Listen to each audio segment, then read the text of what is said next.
जो एनटीपीसी थाना रे गत काली आमर गोटे रिपोर्ट आसीथिला जो 12 वर्षर झील निखोज हो जाइथिबार रिपोर्ट आसिला संगे संगे से घटनाटा को आम केस रजिस्ट्रेशन करी आईआईसी निजे अनुसंधान स्टार्ट कर देथिले विभिन्न टीम गठन करी खोजाखोजी चली विलंब राति एसडीपीओ तालचेर सर्च टीम रे से जोग देथिले एवं भोर भोर 27 तारीख भोर भोर तांकर डेड बॉडी से ही गाँव बुदा मूल घास बुदा मूल डेड बॉडीटा रिकवर है एवं तांकर परिवार अभियोग अनुसार आम rape and murder case registration होता जो संदिग्ध अक्यूज थिला से फरार थिला ताकू धरिबा पई विभिन्न टीम्स गठन करा जायतिला मु निजे स्पॉट रे जाइतिली एडिशनल एसपी जाइतिले एसडीपीओ तालचेर जाइतिले एवं विभिन्न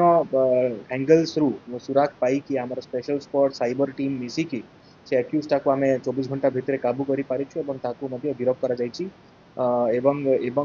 ये जो केस अच्छी तार सीरियसनेस सेंसिटिविटी टाको देखी कि आम डीएसपी आईयूसीडब्ल्यू श्रीमती जोगेश्वरी बेहरा को इन्वेस्टिगेशन इंटरेस्ट करा जायछि मु निजे केस रो सुपरवाइजिंग ऑफिसर रही एवं केस टाको आम केमिति फास्ट ट्रैक चार्जशीट करूँ और ट्रायल फास्ट ट्रैक केमती करि पारिबु सेही दिगरे आमर उद्यम रहिबो एवं कड़ारू कड़ा सजा केमती से अभियुक्त को आम दे पारिबु सेही दिगरे पुलिस इन्वेस्टिगेशन करिबो एपर्यंत जहाँ इन्वेस्टिगेशन रे जना पड़ी कि तार नारे कौन प्रकार केस नहीं बट आमर ता उपरे एबे इन्वेस्टिगेशन जारी रही अन्य थाना रिकॉर्ड्स चेक करा जाउछि।